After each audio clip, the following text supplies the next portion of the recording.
Hey, what's up, guys? Welcome back to Mike on a Platter. I have a very special guest. I have been wanting this guy to get his ass in here for a very long time, and he's finally here, and I'm totally stoked, and I'm so stoked that he decided that he wanted to come on the show and share some of his stories. I have Clark McNulty. Say what's up, dude. What's happening? Good to be here. Thanks for having me. It's been a little while to get in here. It's schedule's been a little wild, but yeah, we made it. And he just got back from. Why don't you tell him where you just got back from? Yeah, so the past I basically did 3 months up in the Bering Sea. So I've been up there the whole month of October, and then I went back for December 28th all the way through most of February, working on crab boats, filming the Deadliest Catch. Now that is a gnarly show. As a matter of fact, I used to watch that show quite a bit. I followed, all those guys, the Hillstrand brothers, and everybody else on that show. I'm trying to, as we sit here and talk about it, I'm sure the names will start coming back to me. But I always thought that was the gnarliest thing. I couldn't even imagine being out at sea and in those radical storms and freezing cold and working those long hours and heavy hard work. Was it just gnarly or what? Yeah, I mean it's the real deal, I mean it's the show really it does a pretty good job of portraying how ugly the conditions are up there, but really it just doesn't convert on camera. Even when you're looking at seas that are 40 foot and then you're looking at through your viewfinder and you're filming it, it still just doesn't have that intensity level, I feel like, when you're sitting there on deck, obviously. Well, I'm so stoked that you came in and that you want to talk about all this. And here on Mike on a Platter, we do all kinds of weird stuff. This is a place where strange things happen, and we have just about every type of person you can imagine on here, from the totally got it together to totally don't have it together, total zen guys and total crazy guys. And I'm looking forward to what you bring here, and I'm so excited about it that I went out and I got some beers because I want you to pick a beer tonight that we're gonna have. We've got the Modern Times, which is a good old Anaheim classic. This one is the Hazy Tropical Double IPA, and I brought this one looked really cool. Neon Giants. This is a astronomically hazy IPA. I got the Zealander India Pale Ale. George is probably going nuts. He couldn't make it tonight. Here I got all the good beers for Clark. Sorry, Poppy. And then here's the Ryan's Raff, Lead Dog. The first two before this were New England, and this one is actually Vegas. So, what are you thinking, man? What are we drinking tonight? I'm gonna go with the old staple classic over here. So I'm gonna go with the Modern Times. Oh, dude, you can't go wrong with Modern Times. Okay, I'm gonna do this in 3, 2, 1. Oh, God, the best sound in the world. All right, let's get you poured up here. Host and a bartender. I like this. Oh, yeah. Well, I aim to please. All right, there you go, buddy. Perfect. Thank you. Cheers. All Cheers. right, hold on. We're gonna say cheers to everybody here in a second. By the way, I think most of the people who watch our show know that we love to drink good beer. We're total beer lovers. Cheers, man. Thanks for coming on, Clark. So stoked that you're here. You guys, like and subscribe. We got all kinds of cool shit that we show on this show. We want you to be part of it. We want you to help this show grow. So please jump on in. Anyhow, I didn't take my drink. Yeah, you gotta do that. I'm gonna take another one since. All right, cheers again. Oh man, that is a good double. Holy shit. There we go. Back on track. Oh my God, there we go. All right, so you're out at sea. What were you nervous before you even got on a step foot on a damn boat, dude? I mean, I'd be lying if I think it's just the journey to get there is you don't get to see that stuff on the show, but you have no really idea what it's like, when you're going up there, even from a standpoint of what does it take to get there, down to Dutch Harbor. I mean. Well, let's show one of these pictures. I mean, you get up there, you're getting ready to get on the boat, you're on the dock, and you see this. Yeah, so the Dutch Harbor is an interesting place. It's like 350 miles down the Aleutian chain or something like that, almost out towards Russia, essentially, if you went west. And, you're flying on little prop planes to get down there. The runway's tiny, you're on tiny, these planes are so small, but you're getting in there and, it's just so foreign to me since it was my first time there. But there's a couple different harbors scattered around these volcanic islands, and this island, Unalaska in particular, where the boats are, there's like 3 or 4 different main marinas.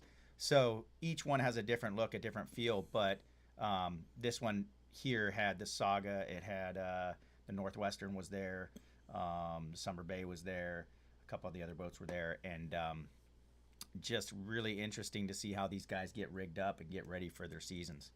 Oh man, that's so. Let me show that picture again. So that's what you see when you show up, and you're just like, holy shit, this is the real deal, right? Frozen, cold, snow. What's the daytime temperature? It's frosty. I mean, it's it's so the span of when we do the show is a couple months. So we have the early season stuff for king crab in October is a little bit more temperate. It's a little bit more moderate. It's not as chilly, right? But when you get into those winter months, January and February, it's iced up and it's not not super. Okay, so daytime temps what? Daytime 40s, 30s. Yeah, I'd say like when you're not on the boats, you don't have that negative wind chill factor, so you're probably like in the high 20s to low 30s. Yeah. Oh, shit. Not too bad. And then at night, what was it like at night? I don't even know, man. All I did was point the camera and roll tape. I mean, I didn't pay attention. Right. Well, let's take a look at a couple other of these pictures and see what's going on with this. You want to pull up another one? Yeah, sure. So let me roll continue back. the story here. So I didn't get to line these up too well, but that's okay. Just find the one you want to show that kind of segues into how gnarly it is out there. Well, we're talking about the cold. Just show the ice on those. Let's see the ice. Yeah. You got to see this shit. Look at the ice. I've seen it when it freezes up like that, and they have to spend hours just breaking ice off of their pots, right?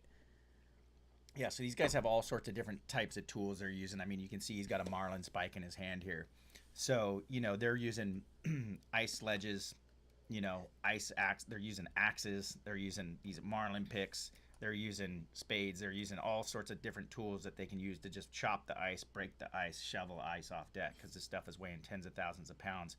And when you have the whole stack on like this, that's where it gets really dangerous. When you're rolling out to the grounds, potentially you have all this extra weight on board, and that boat could be, overweighted and top heavy. So they got to get that ice off the boat. Look at that.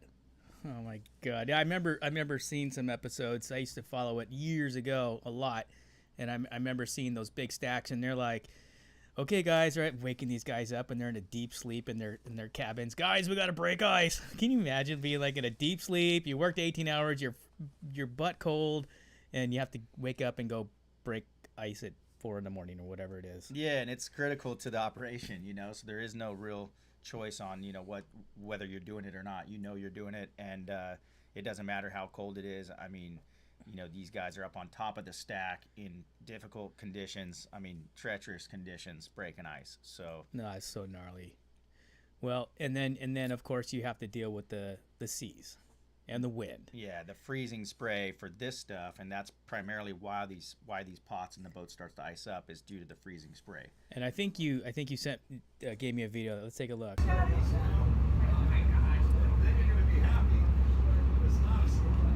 Yeah, so that's sort of like a medium-sized day out there.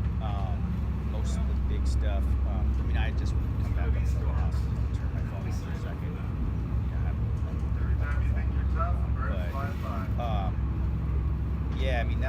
That's probably like 15. The bow's about 20 feet on that boat, so you can figure. And then the masthead's about another 20 feet with the light on top of it, so you can sort of see that these waves, when you get in the trough, those waves are basically breaking on the bow at about 18 to 12. So, but it got a lot bigger than that when we were up there. That is so gnarly. I mean, just the whole thought of like being lost in that water, and you would freeze in a second. You'd be dead in like, what, if you don't get your suit on in time, you're dead in what, like 10 minutes, 15 minutes. Yeah, probably less than that. I mean, it's you don't have much time. It's you don't want to go over the rail. Oh, God. Yeah. And they pull some pretty rad shit over the rail too, right? Obviously, this is their whole deal is let's pull up some of these catches here. Hang on a second, I'll grab this. This is kind of interesting. You don't see this too often. Yeah, look at the size of that. This is a big octopus that came up in the trap, and they were letting it go. Sure. Yeah. No taco. Huh? Yeah, no taco. You know, return it to the deep seas, right? He was just letting it slide over the side. That's what he was doing there. But the catches are pretty interesting. I mean, you get these huge brailer nets like this size, and you get 5 or 6 guys down in the hold, from the processing plants, and they offload. So the crew doesn't offload the crab, right? The processors do. Right. So that's how it works when you get up there. And this isn't a paleo catch, or what we know as snow crab. Right. And then same offload procedure, whether it's, crab or any kind of crab, essentially, is like this kind of offload procedure. Cod's different. Cod, look at that. Oh, mama. I could fill my freezer with that, no problem. Yeah, and those I love those. There's about 1,100 to 1,000 to 1,500 pounds that are coming out roughly in each brailer. Jesus, that's the volume of crab that they pull out of there just blows me away. I think their catches at the end of the season is like, what is it, 60 something, 40,000 or 60,000? Is it tons or pounds or? It's by pounds. It's pounds, so it's like 60,000 pounds or more, right? It's more than that, their right? quotas are always changing, So I mean, some years they might have smaller quotas than others. I mean, I think the top boats, and these boats, a lot of these boats in the past have had million-pound quotas, and I think over the years those quotas have sort of gone down just due to fish and game regulations and whatnot. Sure. But and every year their quotas are changing. So, right. What are we looking at here? This picture is just sort of a cool slow shutter speed shot of them hauling gear over the rail. Just a lot of spray. You're constantly wet, right? So these guys, especially the guy on the backside of the rail here, or the backside of the pot, he's constantly taking spray, and he's doing that. I mean, we have 100 pots to run through. So, dude, that's like the punishment. That's riding bitch right there. I mean, these guys they're pretty tough, man. They are really stand there and do that for. I mean, you got to figure it. If you break it all down, right, and you break it into a work session per day, you got 100 pots. So if you're gonna go through a string of gear, and you break the whole load down to 5 strings, so 20 pots in a string, let's call it, right?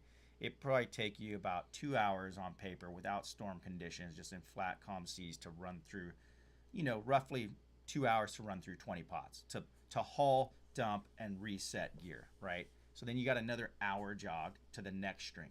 You got 5 strings, right? So you do 2 hours, an hour jog, 2 hours, an hour jog. And so that's 14 hours on paper right there. And that's without any tangles, any problems with the trailer buoys, or current going wrong directions where the boat's got to spin around and come at the pots, approach them the other way. So you're 14 hours on paper, let alone by the time you have any problems, you're pretty much at an 18-hour day. And so you're running through the gear in 18 hours, right? And you're doing that for 6-7 days in a row. So you only have roughly on some of these boats, you only have roughly 5-6 hours a night to sleep, recover, recoup, eat, shit, shower, shave, whatever, right? It's not that. Okay, but don't they eat in between pots? Like they'll eat something really quick, or take a quick cat nap or something like that. Yeah, you try, right? So it's like these guys, in between a string, they might have an hour jog. So it's like, okay, maybe they might have to do bait, right? So they're out there for 15 minutes washing down the deck, doing bait. And then by the time they get time to run inside, they got 40 minutes left. They still got to take their gear off, right? And they might be wet, so they got to take their gear off, change, and then use the head, then go make some food, and then they got. So you really have I mean, these guys. 10 minutes. These guys are tough, man. Is 10 minutes fair? Is 10 minutes where it's at? 10 minutes is about right. Yeah. Okay. Yeah. All right, dude, that's gnarly. Hey, there was another picture you showed here. You talked about, like lines not getting coiled up. Here it is again, where they're just working the rail right here. That's a nice black and white. That's a cool shot of Kenny running the rail on the Summer Bay. He was running the hook and throwing the hook, and then he's got the picking hook here in his right hand. But the line's coming in through the block here and slow shutter, so it's sort of just throwing the water around. Looks pretty cool. But that is nice. These guys, it's this is another shot. This is where guys get tangled up, right? If they don't throw properly, they go overboard, right? You got to watch where your foot placement is. I mean, you don't want to everywhere on deck. I mean, you really have to get this choreographed movement down when you're shooting on deck with these guys, because 1, you want to stay out of their way. 2, you want to get the shot. 3, you want to be safe. So it's where are your feet? Where are they? So you, after a while, you start to learn, okay, here's my 4 or 5 shooting positions, right? To shoot from. Right. And then because after a while, you want to, your safety zones, plus where you can get out of the way, but you don't want to be stepping in the bite at any time. So you're constantly looking around, looking below you, and sort of checking where you're at on deck. Gnarly, man.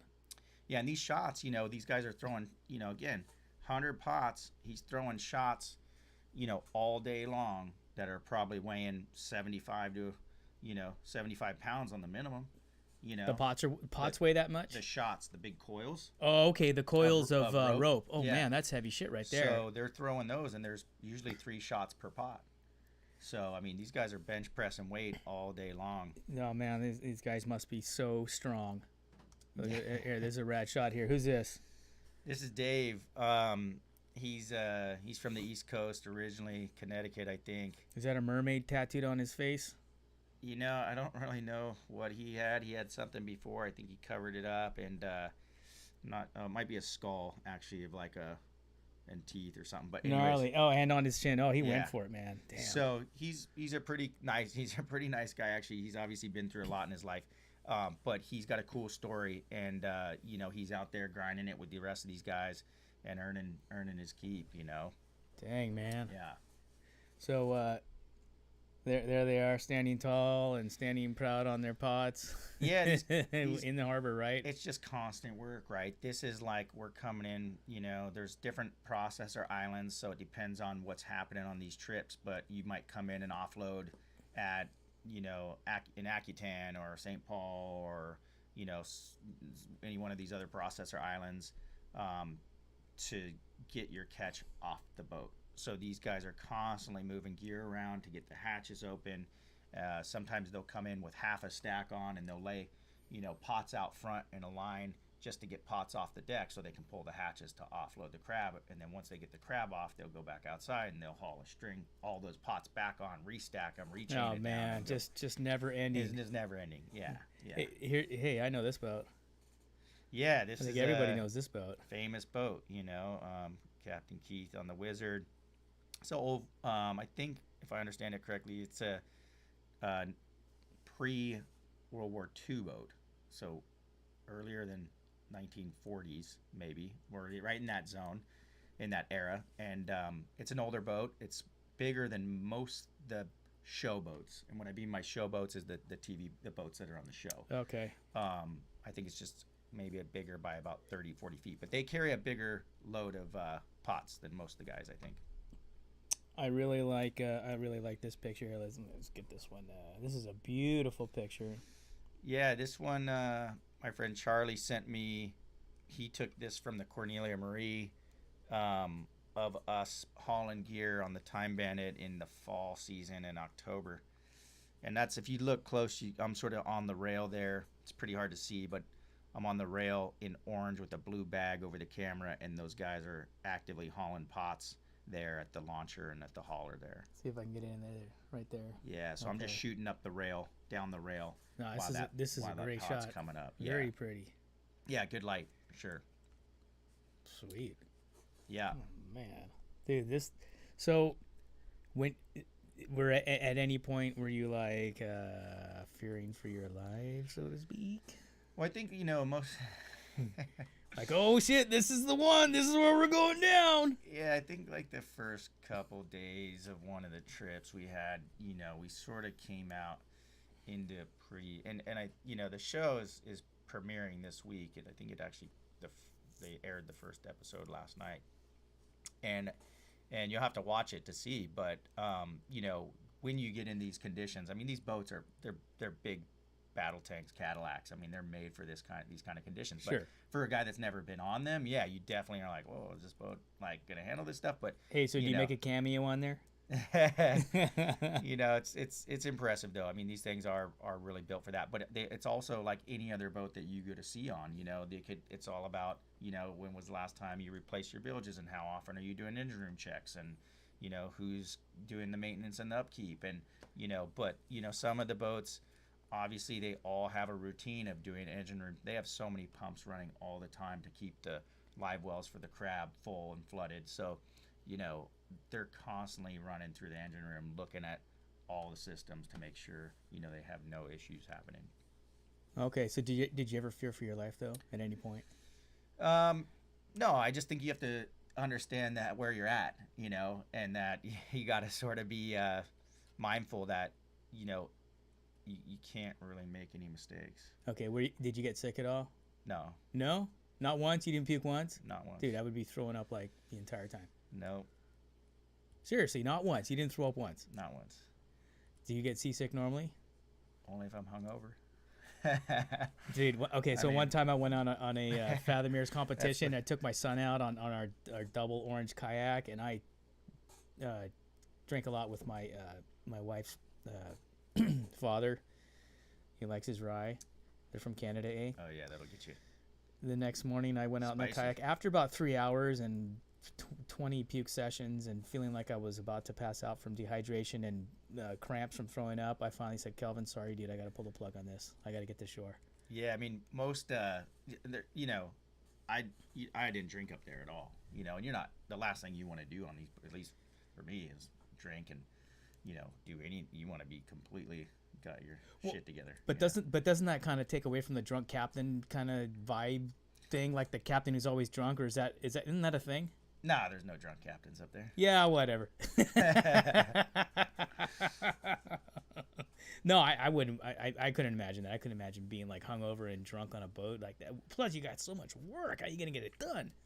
Yeah, I mean, Right? it's some serious shit, man.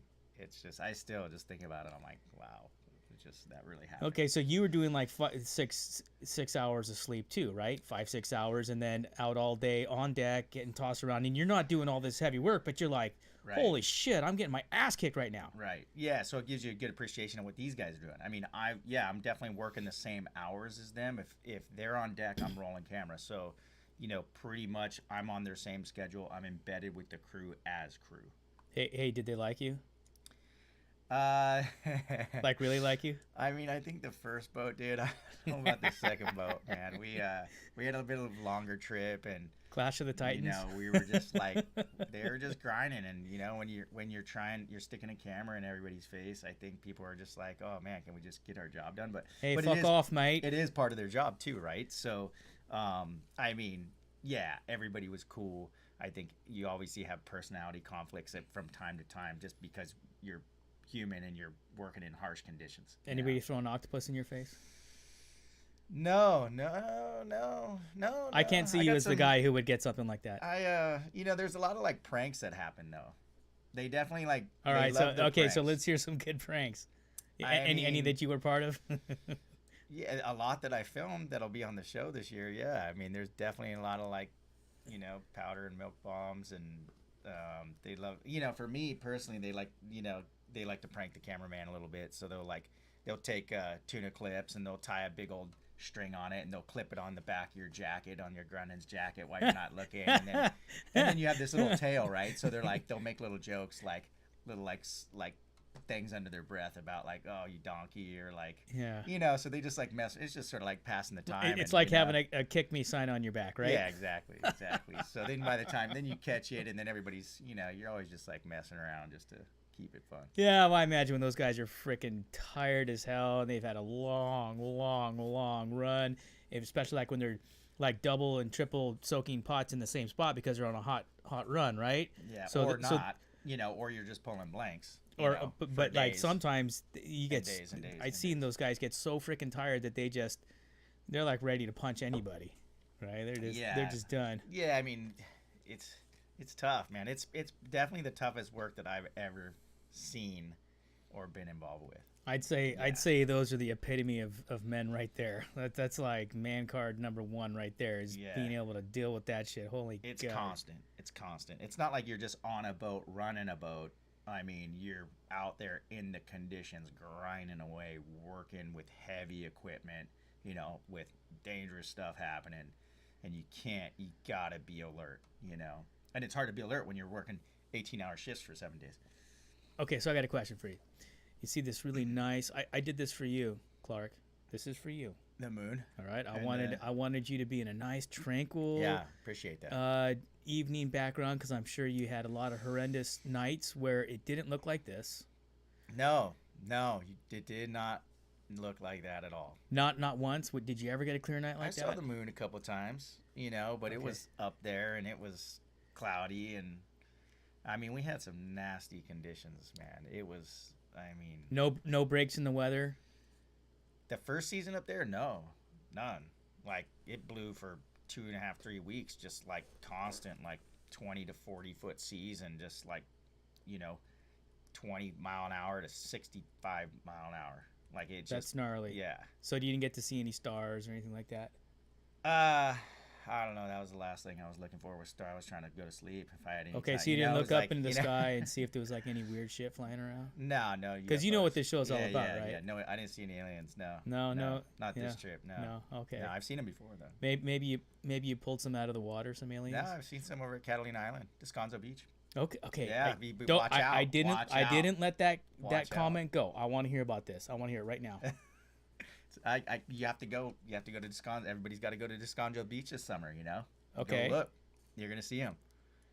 What? Yeah, it's real deal. Okay, where is this? Descanso Beach, Avalon, Catalina Island. Okay, and who are these aliens? Well, let's come back to the aliens. Because I just don't want to give away the story. All right. What do you believe in? Aliens? Real aliens? Yeah, I've seen them at Descanso Beach. That's what I'm saying, man. Shit. Came Okay. up. All right. Came out of the water. So everybody who watches the show and has been watching the show for a long ass time, there are aliens at Descanso Beach. Okay. Yeah. So the proof is there. You don't have to look at all our weird, freaky videos anymore. You don't have to look at the UFO sites that we go to get all our information or the people that we talk to. You can go to Descanso Beach. Just walk around the beach on a Saturday, like 4 p.m. Okay. Go to the tiki bar.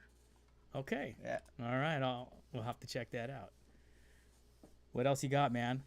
Well, let's see. Yeah, so most of the time, I guess to wrap up this whole Bering Sea thing, it's sort of like a lot of stuff that you don't see on this show is the things that are happening behind the scenes for them to make ends meet. They're also fishing other species of fish when they have downtime.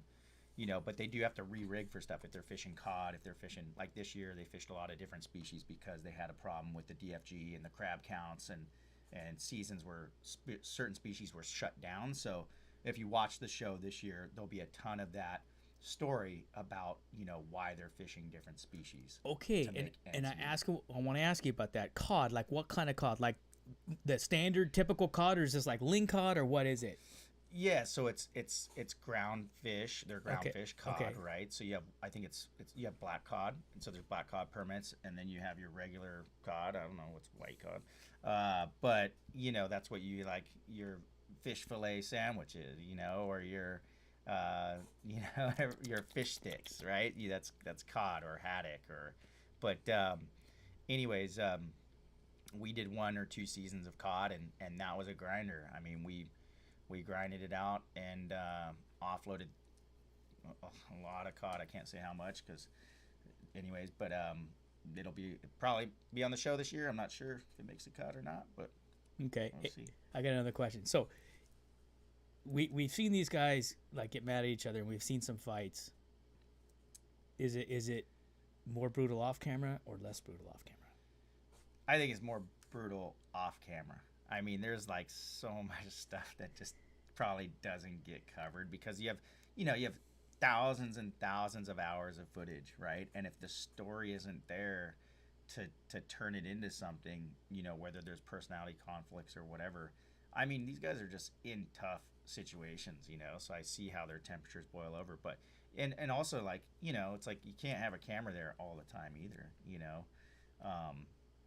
and there's like little bars around on the island and stuff, so I've heard that it was COVID, right, when we were there, so you weren't allowed to like go out and like get on the sauce, but I've heard years past, that everybody, they were telling me stories about like everybody's carrying their Vickies, their little knives, their Victorinox knives, and it can get a little rowdy after hours on the island. Oh, okay. Yeah. I'm gonna cut you, sucker. Yeah. Yep. Dang. So, but all in all, eye-opening experience to just be up there and see how it's done and see the behind the scenes stuff that you don't really get a chance to see. And that's just the small stuff, like, flying in on these little prop planes and experiencing the weather when you're coming in, and just seeing how bouncing around like crazy in the little prop plane, and seeing how these guys rig pots, and how they stack gear and how long it takes them to do all that stuff. On the show, it's 5 seconds, right? It's a time lapse, 5 seconds done. They stacked out the boat. But I mean, that takes them, to re-rig and stack gear. I mean, that take them 2 days, and so it's just, there's a lot of time in between. When you're steaming to the ground, you're going, in some cases you might be going 500 miles, straight due north of Dutch to get to the grounds, and that's 500 miles at 7 knots. Takes a couple days, so you better settle in. And I mean, rack back is a real thing. Everybody talks about rack back, and it's like, you get your back's all messed up from laying in the rack too long. Damn. Yeah, but there's just it's a crazy profession, man. Well earned. Would you do it again? Yeah. Yeah, you'd go do it again? Yeah. Okay. Cool, man. I hope to be back. Well, you guys, we're gonna do another episode, but we're gonna post it later. We're gonna talk about the infamous white sea bass tournament that this guy put on, and we're gonna hear all about it. And we'll post that later because no offense, but everybody's got short attention spans these days, anyways, right? Those of you that have hung out this long, you rock. Thank you so much. And Clark, hey, dude, thanks for coming in. Yeah. I really appreciate it, and I hope you guys enjoyed the show. Make sure you like and subscribe.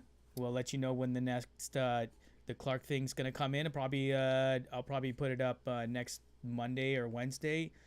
And of course, we got, for those of you that like a little deep thinking adventure, we got all kinds of ditties on our YouTube channel that you can check out. And dude, gnarly story. Yeah, it was intense, and hopefully we get to the aliens next time, and then if we got any more time, I'll tell you about flight MH370. Okay, so this is this is even more. Okay, maybe we'll hit it on the when we talk about the white sea bass tournament. Yeah, maybe. Okay, all right, you guys. Hey, thanks for listening. Thanks for tuning out. Peace.